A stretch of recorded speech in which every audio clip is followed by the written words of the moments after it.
Mend the Mind, episode 3. We back, Today baby. We back. got Mike and myself back again, and this time joining us is Miss Morgan. Morgan, feel free to say hello. Hi. And so Morgan and I went to high school together, so that's our connection today. And then Tell the people where you're from. Come on, give us the high school. Tell them where we at. Shout out, free plug. Shout out to Liverpool High School in New York. Good old Syracuse. Liverpool Warriors. Fun little mascot. So we obviously split when we went to college. Morgan went one way. I went to Rochester, and you headed on over to Westpoint. Started prep school for a year, correct? Yep. And then continued running there as well. Did 4 more years at Westpoint, and then found yourself in Fort Rucker, now Novacell, Alabama, not too far from Mike and I in Tallahassee, where you and Mike met, and then Mike forgot how you met. Wow, crazy. All that sounds right? Yeah. That sounds pretty accurate. Tell us a little bit about that experience of, like, I guess, starting the transition from like Liverpool and then over to Westpoint. Well, it was weird. I was kind of there by myself. We had Ben, one of our old teammates and classmate, but he's much smarter than me, so he went straight through, and so I kind of had everything on my own. I had my brother, which was kind of helpful, but it wasn't too hard of a transition just because it was really structured, like it is a military school, so everything was very structured, very laid out for me. So that part was kind of easy because they told me what to do, when to do it. But the hardest part was then just finding the time for everything, because there was a lot of stuff that they asked from us. But I met a lot of really great people, a lot of great mentors, had a great team, great coaches. So it was fun. Yeah. Hey Morgan, how did you decide that you wanted to attend Westpoint? I didn't for the longest time because my brother went there and I didn't think I could. He's a lot smarter. But I wanted to go because when I met the girls on the team, they were amazing. And I felt like they were different from other teams and where they focused on leadership, building who they are as people and leaders, followers. And then they also focused on strength and everything.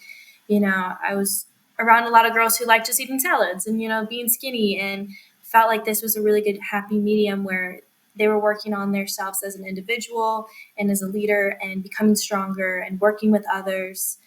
And then I liked that it was free. And I kind of always wanted to be in the military because of my mom. So. Facts. Yeah. Big facts. Yeah. And one thing that stands out, I think, with everybody that goes to Westpoint is the leadership aspect. I think that's really any of your friends that I've met or anybody that's gone through that I've known, that seems to be a big point that you kind of drive home. And you have been a leader, but you're also just really passionate about people. I think that's an interesting combo. I think that's one of the things that anyone who knows Morgan kind of picks up on.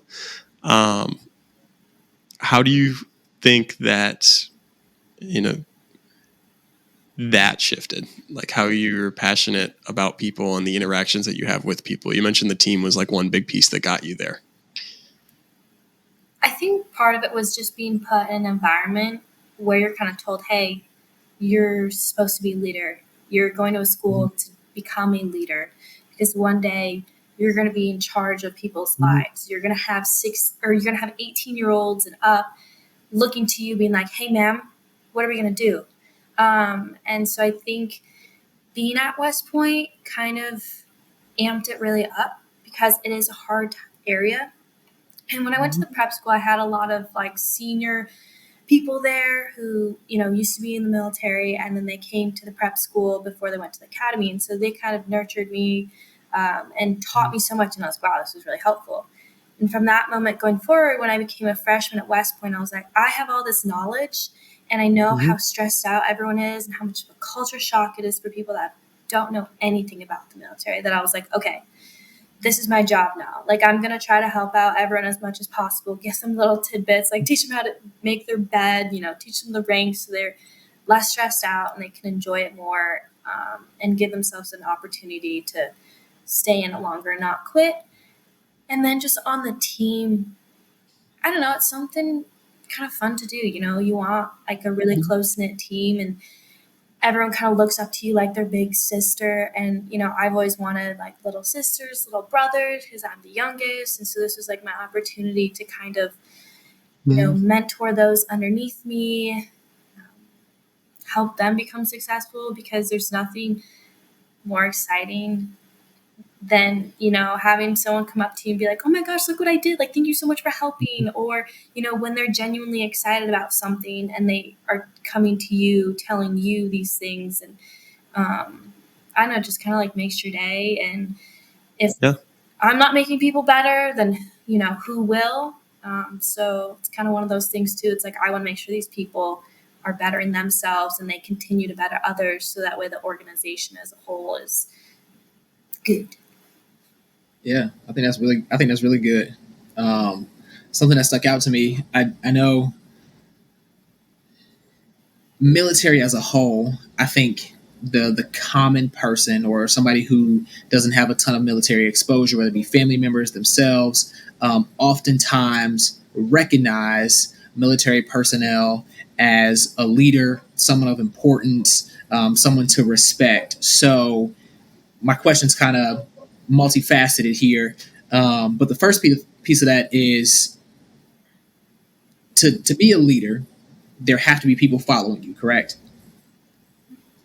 One, did you always identify as a leader, whether that was high school, if you want to talk about personal life, athletics, whatever route you want to take that? And then two, what was the dynamic like at school when everybody is being trained for leadership? If you have all of these leaders, who falls in line, and where do you say, okay, I'm going to be a follower here, even though we're all still being trained for leadership? Okay, yeah, I'll get these questions. Okay, so the first one, I don't think one day I just woke up and I was like, hey, I'm a leader, follow me, guys.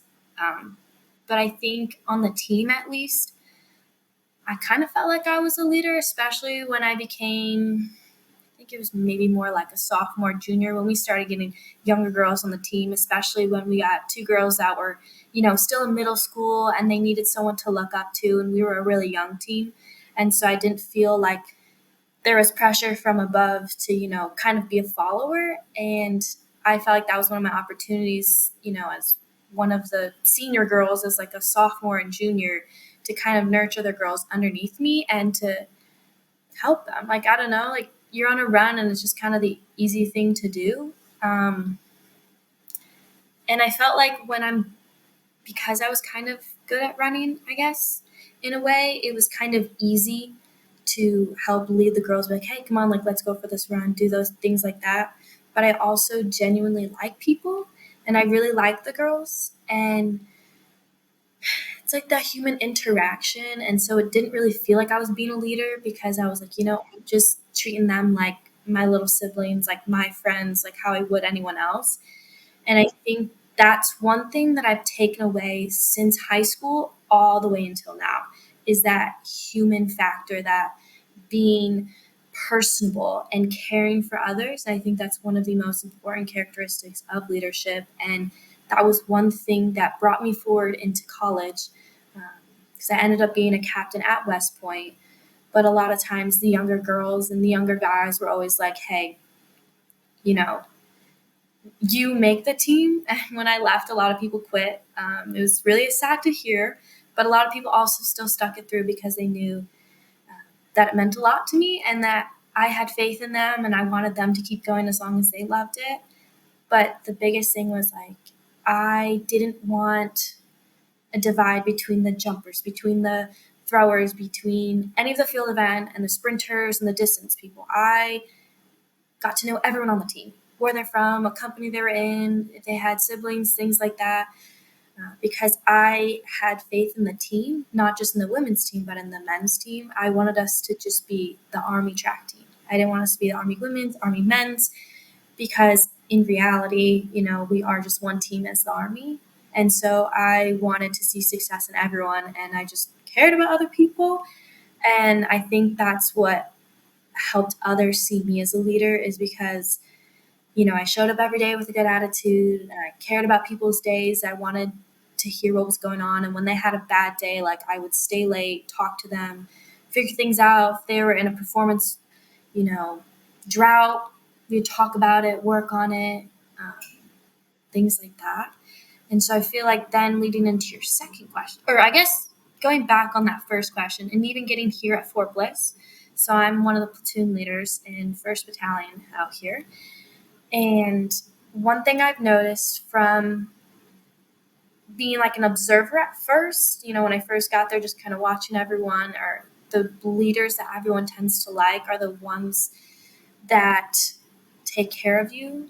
You're not always going to be nice, but you're at least taking care of them and you're going to have their best interests. So sometimes you have to be a little mean, give them a little tough love, but everyone knows that you're doing it for their safety and you care about them. You care about their family. You want them to come home. So, they're going to be a little harder on them, if they're fixing aircraft, like make sure it's good because they want their pilots to go home too. And so I've noticed that. And I think that's kind of where my leadership has developed and come from. And then at Westpoint, you kind of always have to be a little bit of a leader, even as a freshman, sophomore, junior, senior. They're giving you different leadership positions. Like you first start off just being in charge of yourself, then one other person, and then maybe you go to a squad, platoon, so where it's like maybe 5 people up to like 40. But you could also then go up to company, regiment, et cetera, et cetera. And I feel like from the beginning, you kind of can work on being a leader. You see things around and it's like, hey, maybe we should fix this. Maybe we can do something better about that. And you just kind of bring that up. But there's also times where you need to understand what it's like to be a follower. So a lot of trainings, you'll just be a member of the squad. And sometimes people are like, oh, that sucks. Like, I want to be a squad leader. Or like, I don't want to do this. But you understand what other people are like as leaders. You take notes of their good things and their bad things. And then from there, that's how you kind of build that leadership. So in that 4 years, sometimes you understand that you got to be a follower, take notes, be a good member of squad, because that's also one really good thing to know. Because as a leader, it's not like you are the sole leader. You also have teammates. You have other platoon leaders that you kind of got to be teammates with. Right. That's fair. That's really good. Yeah, and I would also take a stab at question, Mike, of leadership, especially in an environment where everyone's a leader, right? Or everyone's expected to be a leader. There's different leadership styles, right? And you might be more attracted to one or another. And so maybe Morgan, I would describe Morgan as more bubbly, right? Whereas Mike, you can be bubbly, but you're not always leading super bubbly. And that's not good or bad, but some people are going to be more or less receptive to that too. Yeah. And so knowing your strengths and playing off of those in leadership, I think can be huge because you can use just about anything to be a strength. It's just, is it authentic and genuine to you? And are you leveraging it the right way? Right. But the one thing that sticks out to me with Morgan is it's clear that she's passionate just about the people and it's not really transactional. I think a lot of people view interactions with others as a transaction and that they don't necessarily view the person on the other end as valuable in and of themselves, even if they don't get anything back. But I mean, at least when I hear Morgan talk, it's more, she gets a chance to lead. There's this big sister kind of feeling to it. There's this opportunity to lead and develop others, or some of the things that she said, this, if not me, then who, in terms of developing others. And she's excited to just hear other people's good news, right? And those all feel very good when you're on the other side of the relationship, because it's she's just happy to be here, just happy that I'm here, and that's a very different feeling than if you feel like you're being used as something or part of a transaction. Especially, I mean, when we talk about the military, if your commanding officer needs you to just check these boxes and get this done instead of wants you to succeed and grow as a person, right? No, for sure. For sure. And I totally agree with all that. I think you hit it kind of spot on. Even outside of the military, you got to think about just life as a whole, whether we talk about personal relationships, with a significant other, work relationships. We'll definitely dive into athletics at some point. But all of those same things, if you are able to have, and we'll call it like the Morgan effect on people, where they they feel that love, they feel that this person like truly cares about my well being, regardless of how we interact, what we do, the outcome of this. They just want the best for me. Being able to apply that in every facet, one, I think creates a great leader, but also it creates great people too. Like being a people person takes you so far. So I think y'all both have just hit it spot on, like off rip right now. Huh. I think it's like you can think about it like in your own experience, like who are your favorite like coaches that you've been under? Like you Yeah, are right. We'll get to athletics, right? We can jump in with athletics, but like Morgan, what are some of the qualities of like your favorite coaches or captains in the past? My favorite coaches and captains. Yeah. I feel, to my mind, Coach Steon. He comes right into my mind. Just because he always came with such a good attitude from day one. He was so happy. And he was happy. And it was almost like he was happy to run with us, to have the chance to run with us. And I know a lot of coaches can't go on runs and stuff, but I always appreciated how excited he was to run with us and the conversations he would have with us, because I always felt like he, cared about what we had to say. Coach Venetta too, our high school coach, like she genuinely cared about a lot of our goals and a lot of our interests. And by the time she was my coach, I fell out of love with running, and she kind of made me love it again. She had me remake some new goals, and we really worked on it. And anytime I got close, she was right there at that finish line celebrating with me. And when I hit that goal, she would give me the biggest hug, and she was invested in my goals. And that was something that really stood out to me. And I'm still very close with one of my college coaches, one of my assistant coaches. I went and just visited her, and she too was invested in me. I remember one day at practice, she was very hard on me the first 2 years.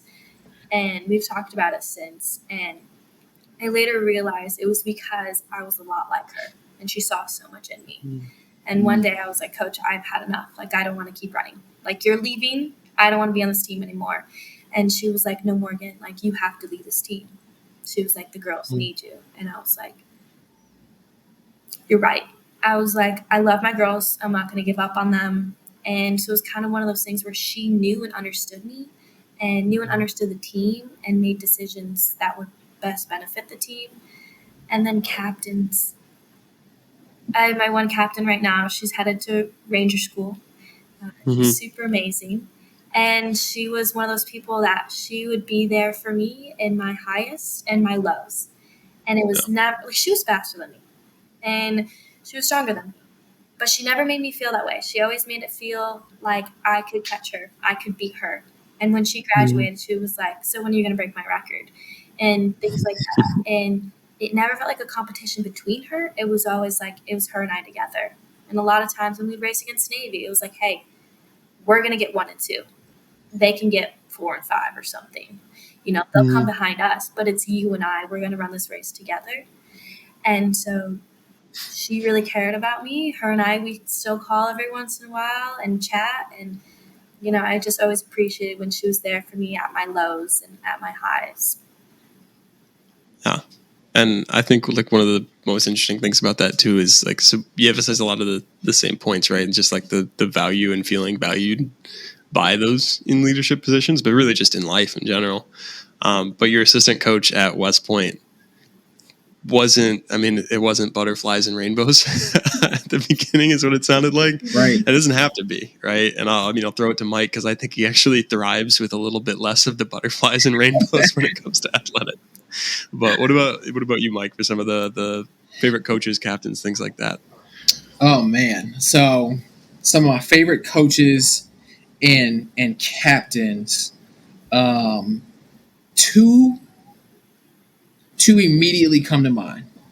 And they're purely coaches from running, even though I played a ton of sports growing up: football, basketball. I guess it was just really 3 sports, but football, basketball, track and cross country, because those 2 It took up all 3 seasons. But my 2 coaches, my high school coach, Mike Daring, and then my, I'll say, college coach, Terry Long. So, and even though at Florida State, Bob Raymond was and still is a head coach right now. Once I transitioned to running steeplechase, doing focusing in more on that and 1500, I moved over and started training with Coach Long. But those 2 coaches, you talk about not thriving or being thriving in a space where it's not as bubbly, it's more straightforward, cutthroat, give me the facts and let me run with it. That's what those coaches did. And they challenged me. And it was, look, you said you wanted to be good. You said you wanted to achieve all these goals. You said you wanted to run fast. You said you wanted to get scholarships. Whatever I said at the time, they held me accountable to that.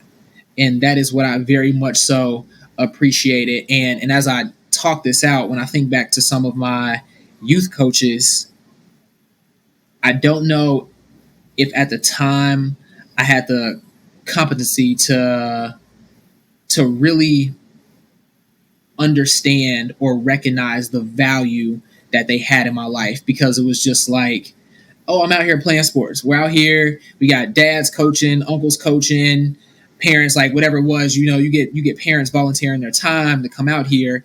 And at this point it is, it's still fun. And not that it wasn't fun when you get to high school and college, but it becomes partly a job. You lock in, you got to be a bit more serious. Like people don't realize this, coaching is a job. And if their athletes are not performing, those coaches will get fired. It's just point blank, period. So really looking at that high school and college level coaching, they really challenged me, and they made sure that they gave me the opportunity to have the best high school or collegiate career possible. They, whatever resources I needed, whatever tools, if they needed to get me in contact with somebody else, there was nothing short about the resources we had for us to be successful. And I was actually talking to one of the coaches at the University of Cincinnati a couple months back about their track and field program, how it is coaching, I guess how it is being an athlete at the school, transitioning to coaching after some time and whatnot. And that's where that thought of, you have a full team, a full program, 120 kids. To manage and coach those 120 kids, your primary focus and responsibility has to be making sure that every individual student athlete on this team has the best possible experience they could have. Not necessarily career, not necessarily a race, even though those things kind of contribute to it, the best possible experience, because they have one shot at this. We all had one shot at it. You get 4, and if you want to factor in COVID now, yeah, maybe 7 years. We might see some guys and girls out here working on 7 years of eligibility, but you have a limited time frame to really have the best experience that you could have as a student athlete. And that's hard to do with 120 different souls. You have to figure out what is everybody's rhyme and reason, what makes them tick, what gets them fired up. And you got to remember that about all of them. And that's the good thing about having assistant coaches and graduate assistants and event groups and whatnot. But to kind of bring it full circle, those 2 coaches, they made sure that I had the best possible experience that I could have as a student athlete. And I am forever appreciative for what they really allowed me to be. 1,000%. Yeah, I mean, to me, it's powerful listening to both you guys. And I think like I've had similar experiences with similar coaches to Morgan, especially like having the same high school coaches between Dion and Coach Vanetta. And one thing that stuck out to me about both of them was just like, I mean, like you said, Mike, they need to know. what it is about all their athletes, right? But Yeah. there's a difference Yeah. in them needing to know and like feeling like they care about whatever that is, right? Which brings you to an interesting point that I thought you made was to have your best shot at it. It was how you phrased it. Like, there's two key things in play, which is the athlete's perception and the environment that the coach is creating, and they go hand in hand, right? It's two For sure. sides of the same coin, if you will. For But sure.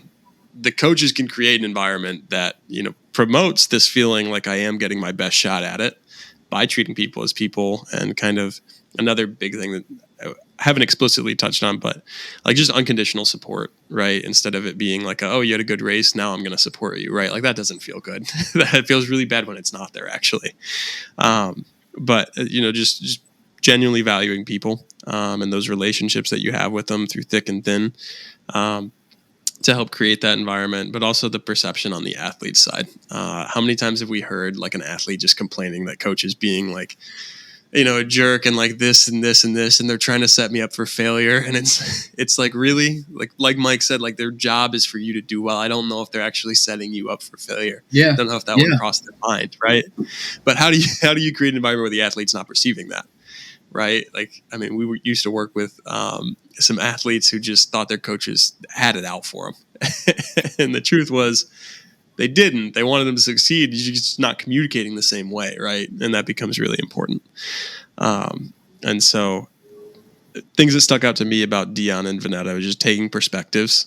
And then if you can take somebody's perspective, you can also leverage that later. Now, I'm not saying go manipulate people because you have their perspective now, but, like if I want to tie your values of persevering and not giving up to you wanting to not do this race because you're not feeling well the day of, and you're in your head and you get a little a little freaked out before the race. That's a good way to leverage the values because you know that about the athlete. And so I think that gets really important with that. And I also think, I mean, this is more athletics than real just life in general, but I guess there's some for both. When you're giving athletes that best shot at it and they're perceiving it and the environment you're creating is good, this kind of multiplies your reputation. I heard something about like football recruiting the other day, and it's like, it's not how many 5 stars you land that are good. It's how many 5 stars you land and convince people that like this is a place worth coming to. Yeah. And that's directly related to the environment that's being set up there. Like, you're not going to flip and get all these crazy athletes unless something crazy happens, right? Like I think back, we had it was our teammate's younger sister, but when she went to NC State, who's pretty good at cross country now, there were 3 of them who went from upstate New York. And I mean, I didn't talk to them that much, but I can't imagine it's not because of some environment that was set up there that they were really drawn to, right? And that speaks volumes to, I guess, what they had going on at that program for them. Yeah. That being said, this idea of like having those things in place and treating people how they're supposed to be treated is contagious, and it does get people to want to come to you, whether that's a program or as a person, which brings me to another thing that Morgan had brought up earlier, which was linking groups of people. Mike, you've met too many different groups of my friends at this point. I tend to really like to do this one. Morgan's also very guilty of it. I can't tell you how many different people I met from the like 3 times we got together when we were in Tallahassee and in Alabama. But I guess, what to you, Morgan, assuming you enjoy it, is exciting about like linking groups of people? Oh, I love it. I love it because no one knows what to expect. I just bring a bunch of people together and I'm like, hey, if you're my friend, I think you're a good person. You have good values. We might be different. We might think differently and disagree on many things. But at least like I think you have good values. You're a good person. And so I don't see why my other friends can't get along. And usually like I, kind of tailor it to like who I'm inviting, because I'm not going to invite like one person that's here and one person that's here and just a bunch of that. But I usually try to get like a mix of people, or just the people I'm around. And I love doing it. And how do I do it? Well, I don't know. I like to just create kind of like a fun time. because a lot of times, like when people get together, it's really awkward. Or you're just kind of going to like a house party, maybe, or you're just going out to a bar. And so it leaves a lot of just, I don't know, like you don't quite interact. And so that's when I like, kind of like having, things in my control. So like I can throw a party at my house, or it can just be like, oh, Margarita Monday, like all these people come over and we're gonna have some margaritas and we're gonna play the games and we're gonna do this and we're gonna interact. And I think it works out pretty well because I kind of know how each of my friends are, and I kind of sometimes take a gamble and I'm like, I think they could be good friends. Or I just kind of know their personalities. I'm like, hey, these personalities will click. And I think a lot of people are kind of afraid to sometimes get out of their comfort zone and meet other people. And then by like giving them an environment that's fun or gives them something to do instead of just like sitting there awkwardly or just like doing weird awkward things, people are able to like talk, get to know the people, expand their circles. Because I truly believe that you kind of need connections. Nick's over there in Clarksville, and now he has like 6 of my friends that if he ever needs anything, he's always able to reach out to them, or he can reach out to me and I can text them, and I know that they'll be willing to do that. And so I think that's a huge thing, especially like, when my flights get canceled and I'm trying to go to Cincinnati and I have to stop in Nashville. I have like 5 houses I can choose from. And I just hope that I can keep building these connections. So if anyone ever needs anything, you know, they can get that help because these are all good people. That's good. That's real good. That's real good. I love that so much. And Morgan, I gotta listen. I got a ton of questions. All right, coming your way. I just want you to know that, like if y'all see me like peeking over here because I'm getting stuff down. But you talked about bringing people together, and Nick, this is kind of like a double question for the both of y'all. Y'all love bringing people together, throwing a quick little house party. Hey, yo, it could be 7 o'clock. Mike, pull up. The guys are here. Like we're doing something tonight. Morgan, I imagine you're probably a little similar. Do y'all find it challenging? And Morgan, if you want to start here, because you talked about having people interact and actually socialize. Do you find it more challenging to get people to interact with each other because of technology, or has that like worked in your favor? So when you do throw these things, how do you keep people from like staying off their phones, whether they hop on FaceTime or texting people? Like, how do you get people to be in that moment and to just have a good time and be there with the people that you have invited, whether it's all your friends, a few people from the outside that you're trying to introduce to a friend group? How do you work the room like that? I think maybe because I do more like intimate, not like it's super intimate, but the fact that it's like in my house and it's not like a wild rager party. But I feel like because I kind of create an environment where you kind of just have to go and like talk to each other. I think it also helps that I'm usually like running around. I'm like, hey guys, like what's going on? Like, trying to like facilitate discussions or just like having games. Like I felt like games help a lot because a lot of people like spoons. Everyone loves spoons. It's a crowd like favorite. Everyone gets into it. No one's on their phone unless you maybe get out and you're like, screw this game. Like I'm out. But most people get super into it. And I think, when you find some sort of activity or games that people do, people aren't always on their phone. But people are always going to be on their phone. Like people are going to get texts from things. But I also feel like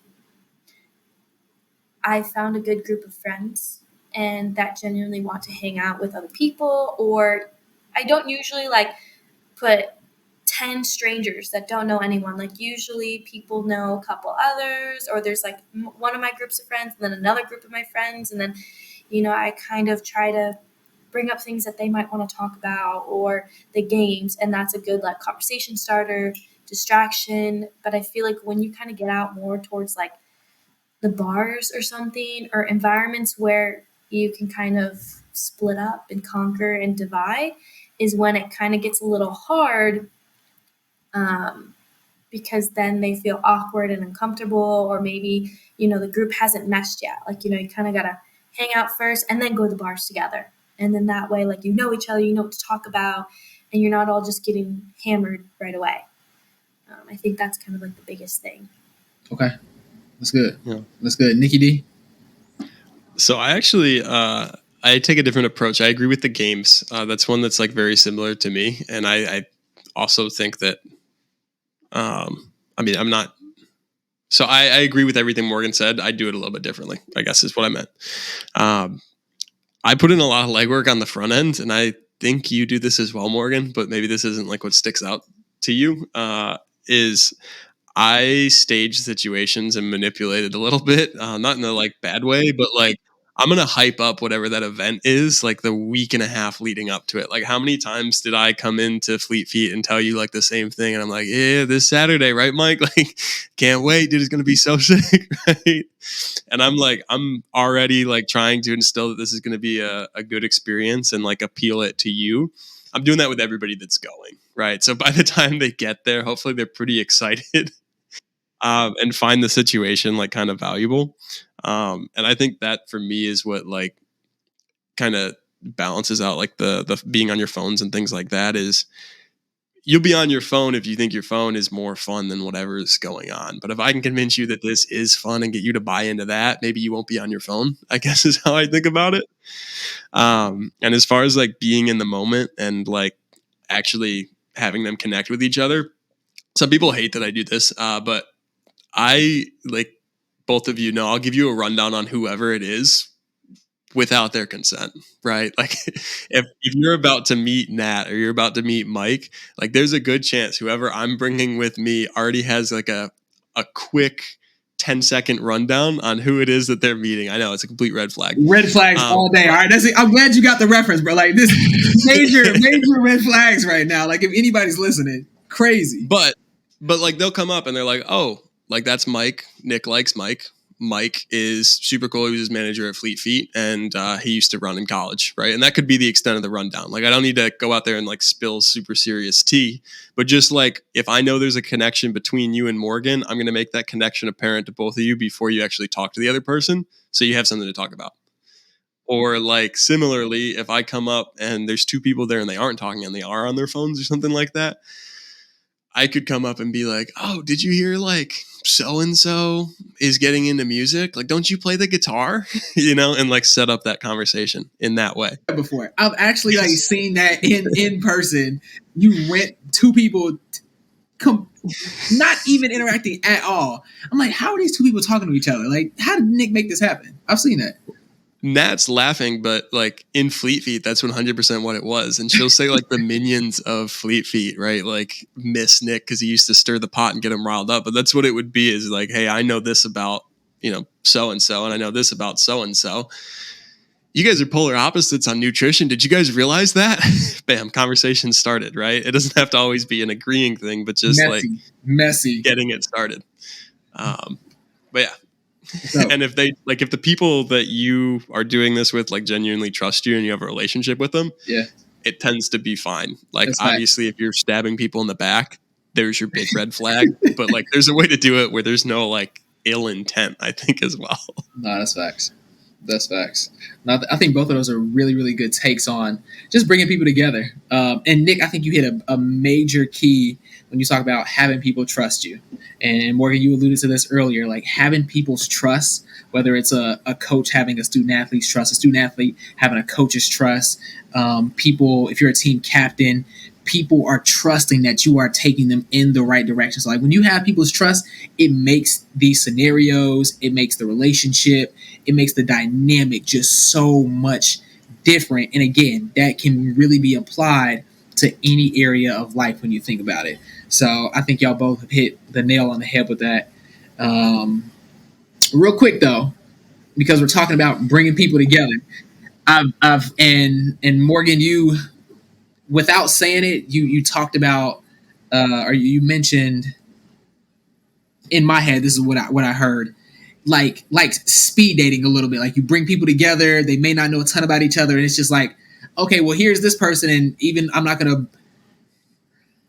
completely butchering this. Either way, I want to try something real quick. So I saw something on YouTube and I think it was like a Jubal clip or something like that. And I thought it was a really interesting concept of taking two strangers and they don't know each other, but they're sitting here, intentional conversation. You write my story. So you don't know me. I want you to tell me what you think my name is, where I'm from, how old I am, and what I do for work. So I'm going to do one for both of y'all. Nick, you do one for both of us. And then Morgan, you do one for me and Nick. Feel me? A few moments later. I think I'm there. All right. If you're ready, you can rip first here. I'm going first. Just down the list for both of you guys.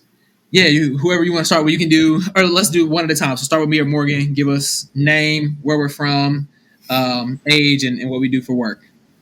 Right. Okay. So I'm gonna start with Mike. I'm putting your name as John with no H. Okay, John with no H. All right. I got you from North Carolina, about 28, and you're doing marketing for the Panthers. Dope. Okay. Yeah. I like it. Yeah. I like it. And then go to the other, or do you want Morgan to also do you can jump to Kate next, to Morgan next. I gave away your name already. For Morgan, they're going with Allison from Pittsburgh. That was my second name. I swear. I'm glad I changed it. Should this be like my name when I go out, like my alter ego, Allison? Yes. Do it. And then give the wrong number. Yeah. I got Allison from Pittsburgh, 24, and so Mike got older, Morgan got younger, and then I am 24. Are you 24? Yeah. Wow, never mind. Young 24.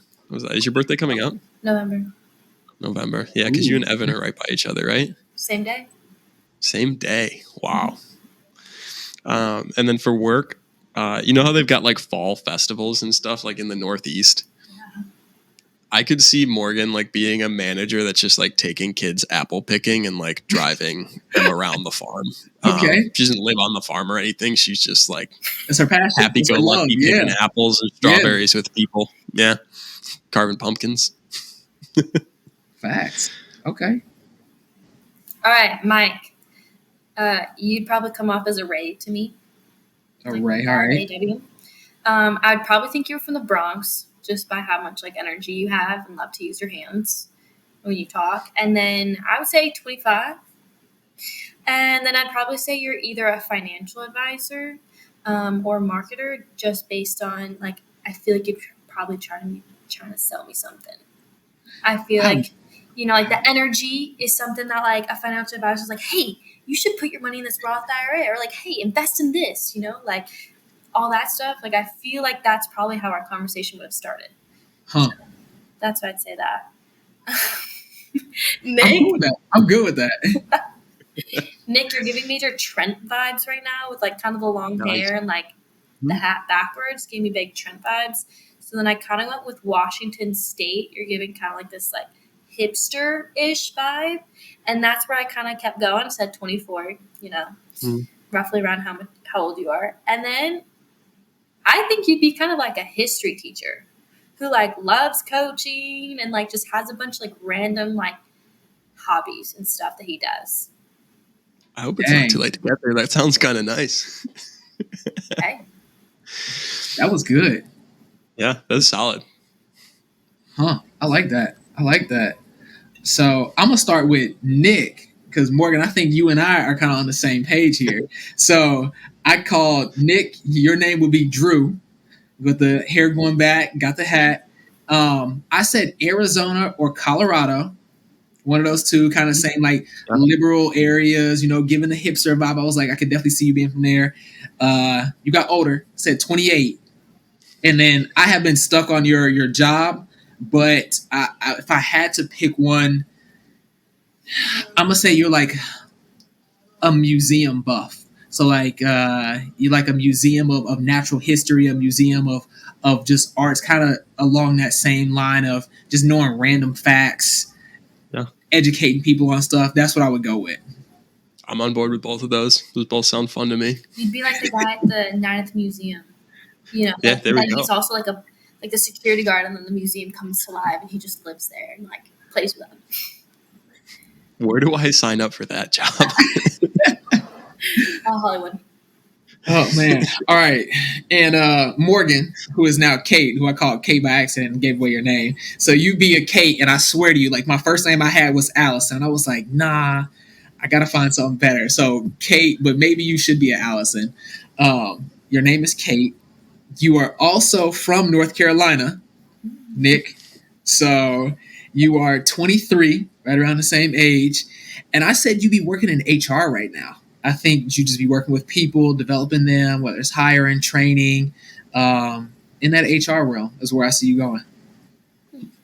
That's my mom, so guess that didn't fall too far. That So, was fun. cool. I appreciate y'all indulging me for that game. Thanks. That was awesome. Yeah, did you have any points from the game? Like any rhyme or reason behind it? Yeah.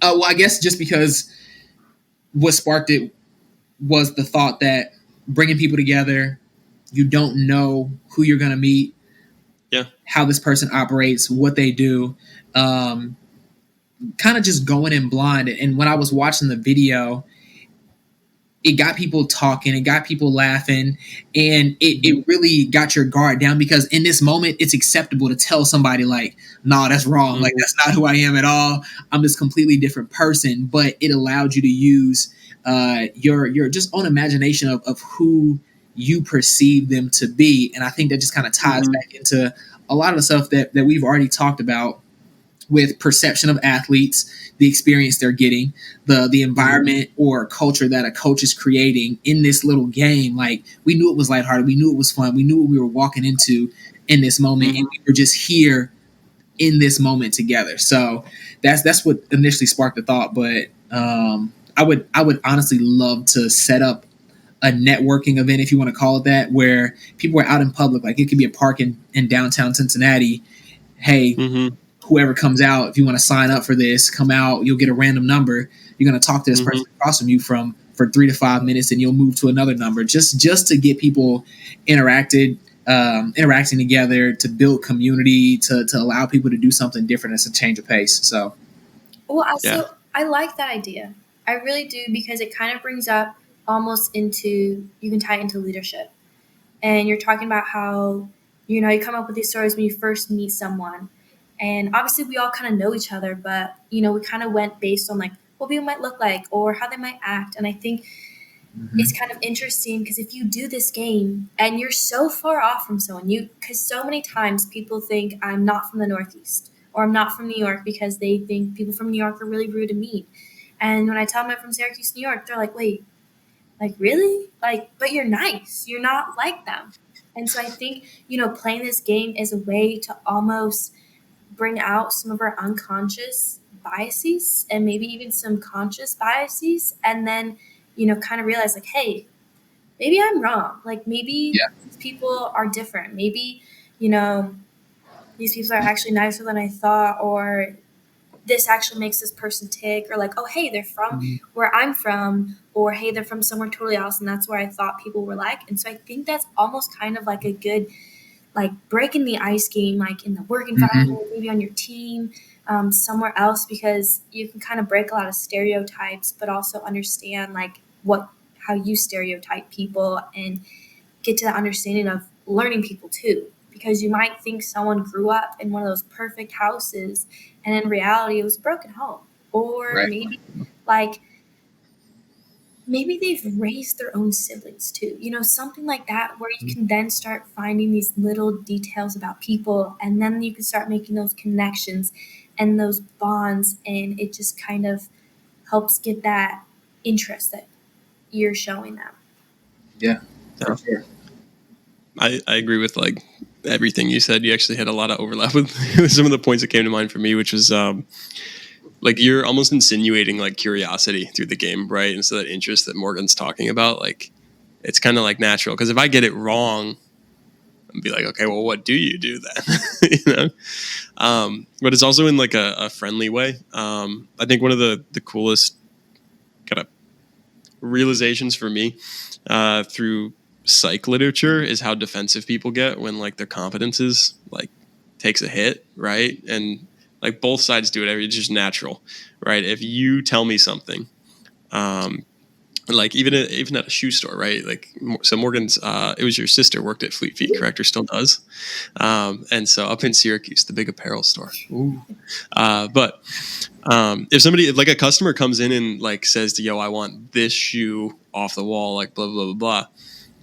As the worker at Fleet Feet, your job is to, you know, kind of help them get to the best shoe. And so if they tell you what you want, like that technically takes a hit at your confidence because, well, they don't need your opinion, right? Sometimes you just want to give them the shoe and get out of there, but you know, like you're already grumpy because they told you. And so if your confidence takes a hit in any scenario like that, like you get a little upset. Similarly, like if a customer thinks they know their shoe size and you tell them the size that it comes up as, and they're like, no, that's not my size. Now their confidence is taking a hit, right? So now they're upset, right? So people tend to get really upset when they get defensive. And that game almost sets it up where, hey, we're just going to guess. Like there's almost an implicit don't get angry about this. I'm sure you can still think of some people who might get upset at this game, but like most people are going to be like kind of just okay and accepting of whatever the answers are and move on with it, which is a really nice environment to kind of have. And, you know, that's one that you would want in your close relationships, I think, as well. Right, for sure. I did want to get to one other thing that I think the two of you guys will both have takes on. But before that, one like wrapping up point on this is we talked about how trust was really important. And Morgan and I definitely just like bringing people together all the time. Mike, you're a little bit more reserved with that, but you do introduce people to others. Mm-hmm. I think that trust may play a bigger role for you, if I had to guess. But what are your thoughts on like that and hearing kind of how we go about it versus how you go about when you introduce people? So for me personally, it takes a lot for me to let people in and to allow people in my circle, in my space, purely from my perception of prior relationships where I feel like people should be there, should show up, should act a certain way, should support a certain way. And again, this is, and as I grew and learned that my expectations, not that I'm not allowed to have expectations, but like sometimes those won't be met. Sometimes the situation that somebody else is in doesn't allow them to show up for me in that way. So I think that is where it probably started. But yeah, to your point of it does take me a little bit longer to trust people, to show them the cards that I'm holding, not in fear of getting hurt, but more so coming from the perspective of I don't want to waste my time. Like why am I going to invest this time into you or into this relationship if 30, 60, 90 days from now it's not here? It's completely dissolved. You've gone your own way. It's no bad blood, but I could have spent this time doing something. I could have spent my time better with other people who I know whose relationship maybe that I value more or adds value to my life in some sort of way. And so even working in sales at this point, a lot of times like I'm learning to build trust within 5-10 minutes. Like I got to get customers to trust me, to like me, to value my word.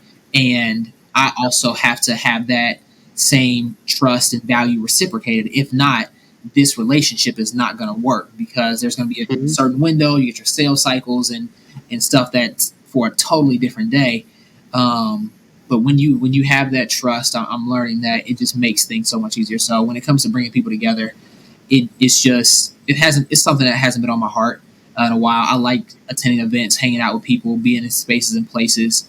And I also feel like a lot of my pockets of friends are all over the country, whether it's down in Florida, here in Cincinnati, a couple out west, a couple on the East Coast. And so oftentimes I do think it is kind of hard to get people in the same area. But when it happens on the occasion that it does, or the infrequencies that they do happen, and I can get everybody together, it's a phenomenal time. Yeah. Like my heart is so full, because these are relationships that I've worked on for years, and I've mended these relationships for a long time and massaged them. I'm like, all right, these are my people. This is my squad. Like, we rolling deep. We may not talk every month, every 2 months, every 3 months even, but I know it's all love every single time. Like, I know you're grinding, I know you're working, and at the end of the day, I know I can pick up the phone and call you, or you can call me, whatever it is, and we'll be there for each other. So like, when it comes down to that, it's like, this is it. This is my group. So yeah, it does take a little time for people to get in my circle, to gain my trust.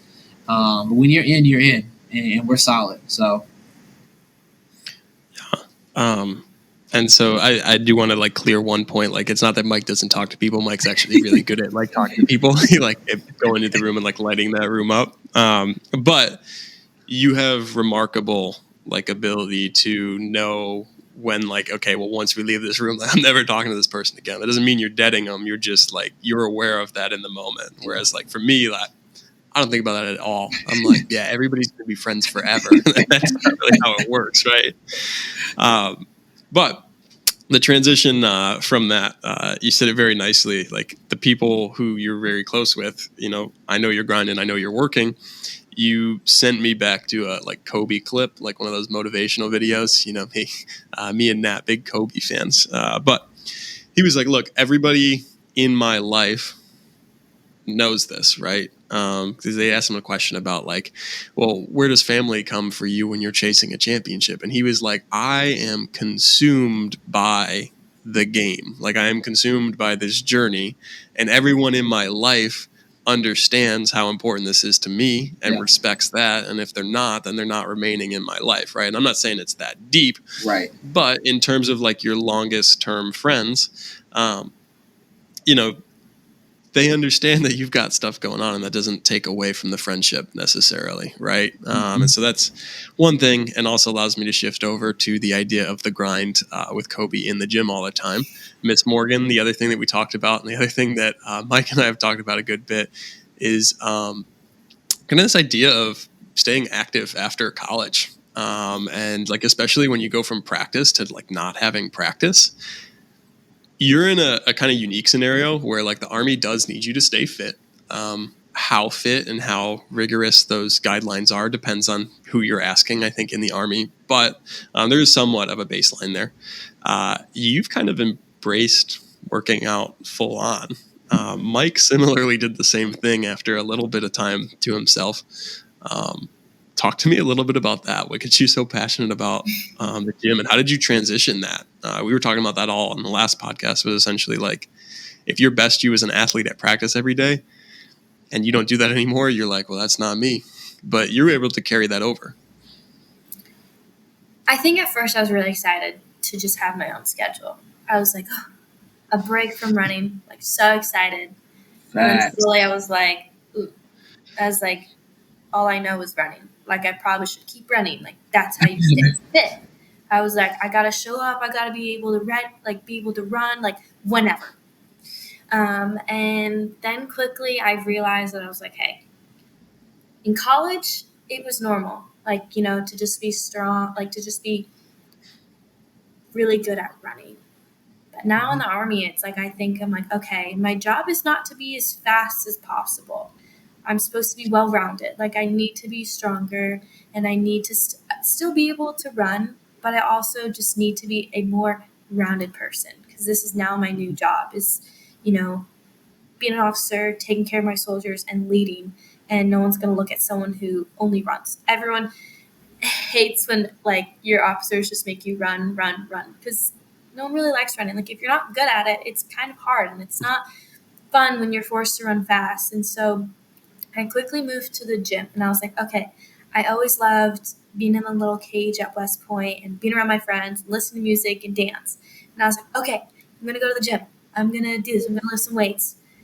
And then I was like, oh, I have no teammates. Like, I don't know anyone in this gym. Like, maybe I have a couple friends or familiar faces. And I was like, there's no music blasting out loud. and everyone's doing their own thing.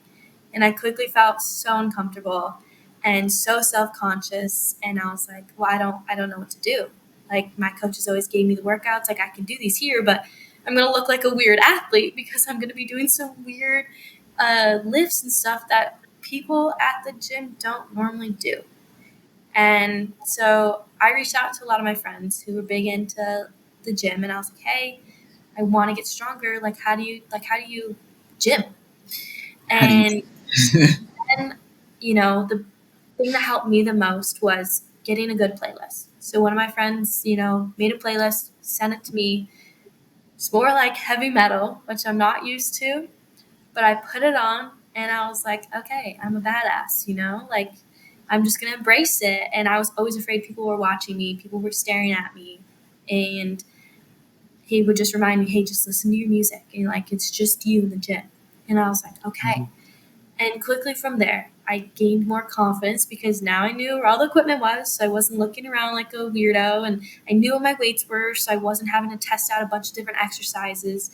And so I just felt confident because I felt more comfortable there. And then I was going at the same time. And so I started seeing other people there. And quickly it just became one of those friendships where you could like wave or ask for a spot, or they would ask you for a spot. And then eventually I just became friends with a lot of people there. It helped that I was at flight school, and so a lot of my friends from college were there, and we kind of tried going at the same time, and it became our little social, outing where we could all see each other and support everyone. So everyone had their own different, goals that they wanted to get. And to me, it always made me feel better. Like, no matter how stressful and busy my day was, I could go to the gym and see familiar faces in an environment that I wanted to be in. Like, not that I don't want to be at work, but like, one that I'm choosing to go to. Let's put it that way. And then I know that I'm getting stronger, and it was exciting watching myself put on more muscle than I'm used to. That, get new gym outfits too. Like, it was really fun to just kind of like play around with just working out and building my own schedule. And then getting here, it's been a little more different because like there's PT I have to go to and I work all day. But, it's always been fun to use the gym as a place to just get all the stress out, be in a happy place, see familiar faces, watch progress. And now that I'm so far away from all my friends, it's kind of nice because we'll still text each other like about the gym, like, hey, how's it going? And so even though I'm no longer on a team anymore, like I have my friends from the gym who support me, I support them.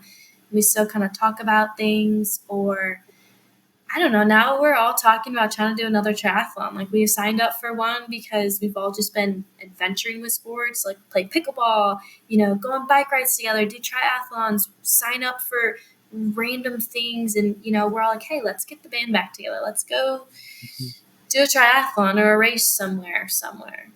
So that's kind of what my fitness has been like. I love it. Yeah. A lot of good stuff there. Mike, what about you? Yeah. Awesome. Come back to the circle. For sure. Before I answer, I don't want to blow past this. For anybody listening, drop some song recs for our gym playlist. All right, like if there's a certain song that gets y'all hype, that y'all like, or maybe hype isn't your thing. Maybe you're a gym goer who needs to be super mellow, level-headed, super chill. If that's you, drop a song in the comment and send it in, and we'll pick some songs that we think are pretty popping, and maybe we'll shout them out on here, but add them to like a gym playlist that we can blast out. I think that'd be pretty cool if we can get some recs in. So y'all send some of those in, and we'll get going with that. But remind me of your question. I was jotting down a couple things, and I've lost track of the initial question real quick. Yes. Just talking about the journey, right? Like last week we touched on the kind of the different U's, and I thought Morgan actually looked at it less as like a different her, but like a new opportunity. Yeah. And so your transition out of regularly scheduled practice and into your own workout routine. So the transition for me, it was pretty abrupt. Actually, I didn't run, pick up a weight, do a push up, a sit up, for probably 4 to 6 months once I was done. Like it was a hard stop. I remember I had one last really hard gym session. Another one of my favorite coaches, and I didn't even think about like a weight coach, but Coach Christina, shout out to you, who worked at Florida State with us. I texted her and I was like, I need the gym bad right now. I need an environment with some loud music. I can throw some weights around. I can just get out a lot of frustrations because my season didn't end the way that I wanted it to end. And so it was at this point, like I can remember tears welling up in my eyes as I'm in the gym. And athlete coach relationship, she didn't say a word to me the entire time because of the relationship that we developed. She knew she didn't need to. She knew that her being there was enough for me. Her opening these doors, let me come in here, slam some weights around for a minute, blast some music, like that was going to be enough for me. And when I was ready to talk about it, or confide in her about just my feelings about how everything played out, that I would. So the journey thus far since then has been very, very similar to my student athlete days, where just because of work, my obligations, I either get up at 4:30, 4:45 in the morning, go work out, go swim, go bike something, 5 o'clock, do what I got to do, get to work by 7:30 a few days out of the week. Or on some of those days, I'm going out to work out, train at 3:30, 4 o'clock, 4:30 in the afternoon. It just depends on the responsibilities I have that day. So the transition has come kind of back full circle because that is a routine that I understand. That is a routine that has worked well for me. And everybody has their thing. Everybody has to get it how they can. You develop your own routine, figure out what works for you. That can be working out at lunch from 11:30 to 12:30 or 1 o'clock in the middle of your day so you can have free time in the mornings or on the back end. Like everybody has their own thing. So you got to figure out what works for you. But mine has come full circle again. Running, biking, swimming, lifting weights, just staying fit, because as much as I like the result and what I see when I look in the mirror and the mental confidence that I get, I love the process. I absolutely love the process day in and day out of challenging myself, challenging my body, challenging my mind, and pushing above all else. Like this is very much so a me versus me right now. There is no foreseeable race in the near future, weightlifting competition, triathlon, whatever the case may be, Ironman, whatever it is that you do, that is not in the foreseeable future for me. So it is me versus me. I'm digging down. I just want to see what I can do for myself. That process, the endorphins get going. They really get going, and I absolutely love it, and I wouldn't trade it for anything. Yeah.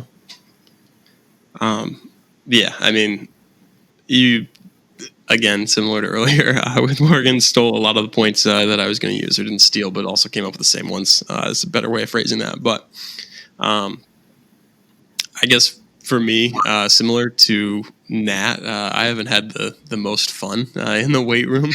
I have a lot more fun now running, but I enjoyed it much more post-college than I ever did during college. Not as hardcore as either of you two, but I view working out as more of like a how can I like make my body sustainable than a like I want to get bigger and stronger. And I don't know if there's anything right or wrong about either side. It's just like, what are you interested in, and follow that, I think. Yeah. But yeah, for me, it's more like finesse movements and getting back like range of motion. Like that's exciting to me over like being able to lift heavy things. Like I realized that like if I put my arms up, right, like my right arm goes back further than my left arm, and I was like, oh, great, I got no shoulder mobility. I got to work on that. So, right, like doing that now instead of like when it gets even worse. And me and Nat have shared like just trying to get those ranges of motion back and really diving in and like learning how the body works has been a cool experience for me that I didn't get much of in college. But points that you guys had that I thought were really big. Building off that, like it is just you, right? And Mike, you said like the schedules are different, and like some things may work for you and some things may work for somebody else. I think that's important to like be accepting of, and again, not get defensive, right? But just realize like, hey, accept it is what it is, right? It doesn't have to be anything else. It can't be anything else. It is what it is, right? Right. And not only that, but like it is just you, right? And so Morgan talked a lot about like the social group, and Mike, you talked a little bit about it as well with the coach like being in the same room. Those are wonderful things, and I don't think either of you guys do this, but some people will get into where like it is a competition, right? Like I know for me when I'm in the gym, Morgan, when you said you look around the gym, I feel that. Dude, I'm conscious of like everything around me. I am psyching myself out. You know, like I went the other week and Miss Caitlin was doing a little glute workout, which is probably mostly like TikTok glute routine type stuff. And I'm like, yeah, sure, I'll tag along, right? Because I want to be there for her, not necessarily that I'm interested in the workout, but why not? Every time we do this, I am so cognizant of everyone around me, which is my downfall in the gym. It's not a competition, right? Like it can be a competition, and you can compare with other people, but it has to start as a competition with yourself first, right? So you said the me versus me, Yeah. right? Like growth is you versus yourself. If you compare after that, cool, by all means, go ahead.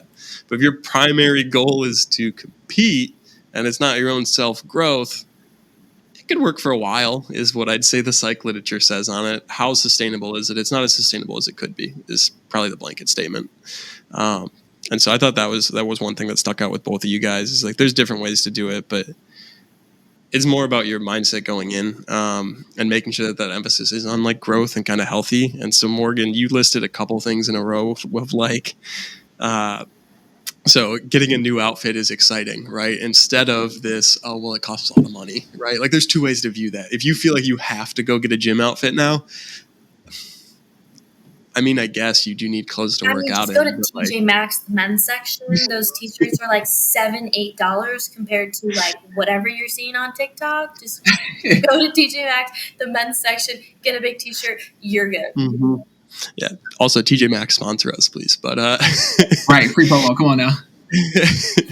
But yeah, right. Like, and there's ways to view it. And if you want to view it as a financial burden, like, cool, you can do that. Or if you wanted to view it as a chance to get a new outfit and that is fun, which one's more healthy, right? Like that's kind of up to you. Yeah, finances play a role, but you could thrift shop and there's ways to make it more affordable. It's not me saying like, everybody should have access to this, but can you control your mindset? Can it be better? If the answer is yes, like maybe push it that way. And then also like just the social opportunity, right? Like this social hours type of thing. And being able to see people, like that's another good way to view it, or this opportunity to make friends, or opportunity to work on being less cognizant of people around you. That's something that I would benefit from greatly. And then the one that you and Mike both hit on was stress relief.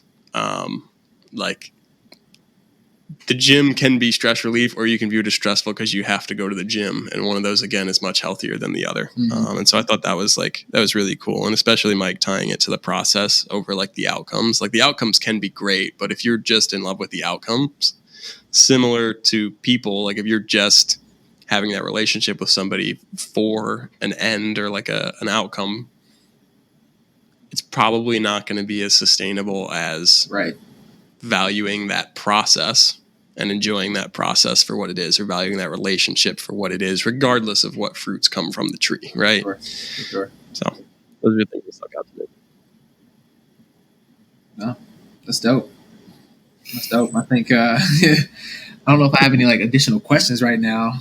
That was a lot of good content. I think, Morgan, you've hit a lot of topics like head on. I love your perspective and the value you've added to this episode. This was phenomenal. Anything else that's on your mind, that's on your heart, that you want to speak on, whether it's leadership, following, growing to be a leader, just like being a people person? Is there anything that you want to speak to the audience while you have them? Let me think. Well, one, to go with the gym thing, while people are looking around, like most people aren't going to be judging you. A lot of people want to help you. A lot of people go to the gym to get better. They go for that process or that outcome or that goal.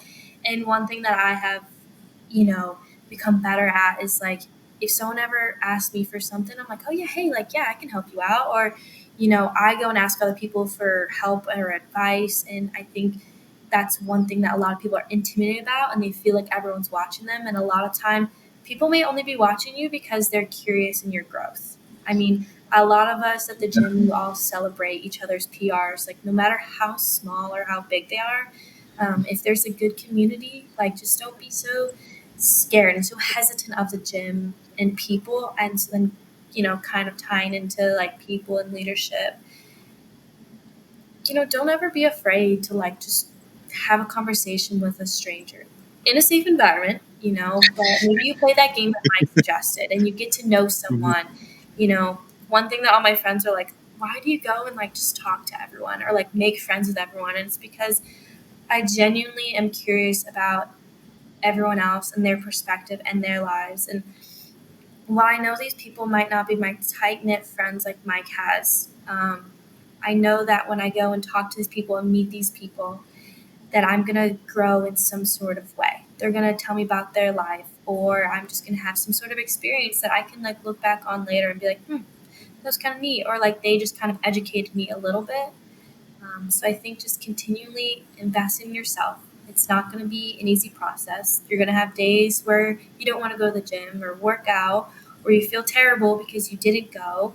But we're all growing. We're young. Things are going to change, but continually invest in yourself and those around you, because when you invest in those around you, they invest in you, and they're going to try to help you out where you need it. So all my, people that I work with, if I show up every day with a good attitude and I try my hardest and I work on becoming a better leader to make their lives better, they're going to show up every day ready to help me out where I need it. They're going to help me become a better officer, be like, hey, ma'am, maybe don't do that. Or like, hey, maybe do this instead.